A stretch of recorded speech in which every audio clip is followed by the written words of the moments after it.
As Russian losses have officially hit an unprecedented 1 million count, the breaking point finally came, and the soldiers began turning their rifles on their own commanders rather than face certain death in futile assaults.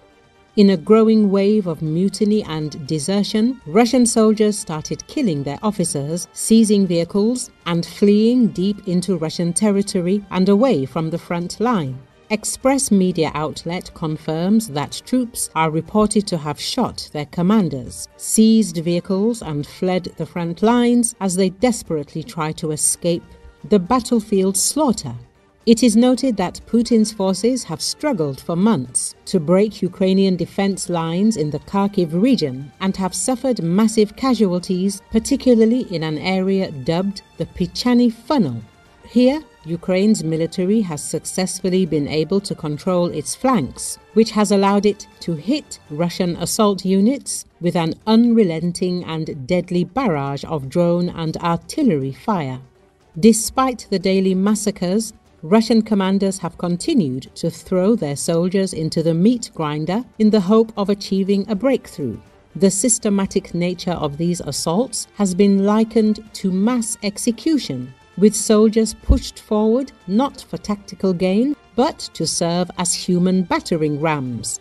Express media outlet says that the senseless slaughter on the front lines has driven some Russian soldiers to take extreme action against their brutal senior officers. Several infantrymen shot and killed a platoon commander and 2 of his subordinates in a violent act of mutiny. The deserters left their comrades to die on the road while fleeing to save their lives from both Ukrainian and Russian fire. The shootings have sparked a massive manhunt by Russia's military police, who are desperately trying to track down the culprits. Meanwhile, Ukrainian forces say Russian troops on the Lyman front are suffering in droves as they run out of ammunition and food. Rostislav Yashchisin, a soldier from the 63rd Mechanized Brigade, told the media outlet Army Inform Agency that the Russians were no longer prepared to fight. The Russian units had been abandoned by their commanders and left to fend for themselves, eventually running out of water, food, and ammunitions. Russian commanders have become renowned for their brutal treatment of their soldiers, reserving their cruelest punishments for those refusing to fight anymore. Soldiers who resist are subjected to medieval-style torture. Some are thrown into pits without food before being forced to fight each other to the death to earn the right to live another day.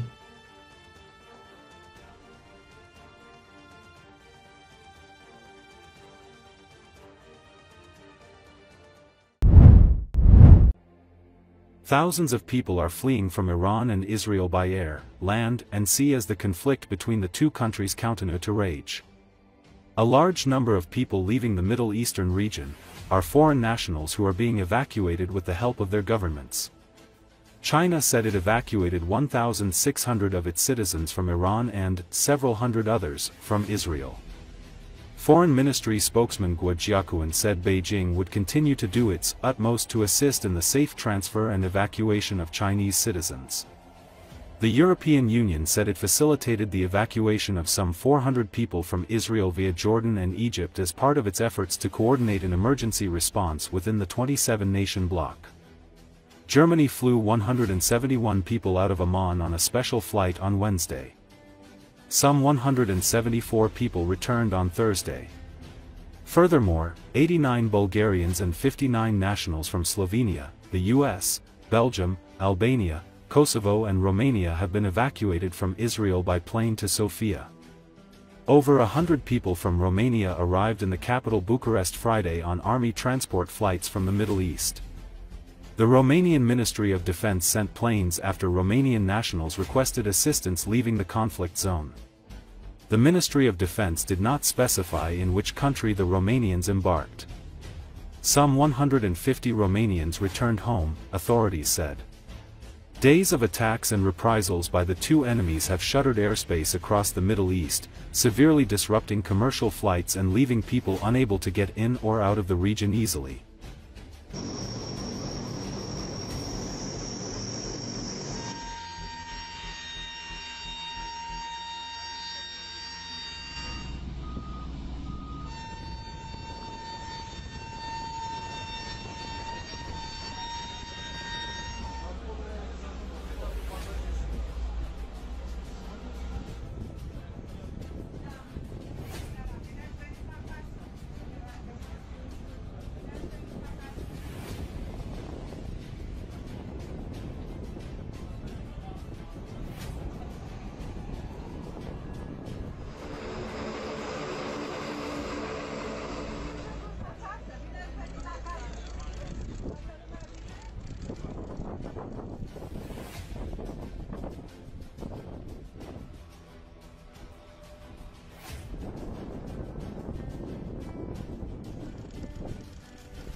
Iran's state broadcaster allowed the media to film the aftermath of an Israeli strike against its building in Tehran. According to Associated Press, dust and debris filled an Iranian state television studio and an anchor rushed off camera on Monday when an Israeli strike hit during a live broadcast, an hour after Israel issued a warning for the area of Tehran where the station is located. Sahar Imami, an anchor at the Islamic Republic of Iran news network, was seen hurrying off camera as the screen behind her cut out. People on set were heard saying, "Allahu Akbar," the Arabic phrase for God is great. The broadcast quickly switched to pre-recorded programs. The station later said that the building was hit by 4 bombs. Israel's defense minister took immediate credit for the attack. Esmail Baqiai, spokesman for the Iranian foreign minister, condemned the strike, calling on the international community to demand justice from Israel for its attack on the media.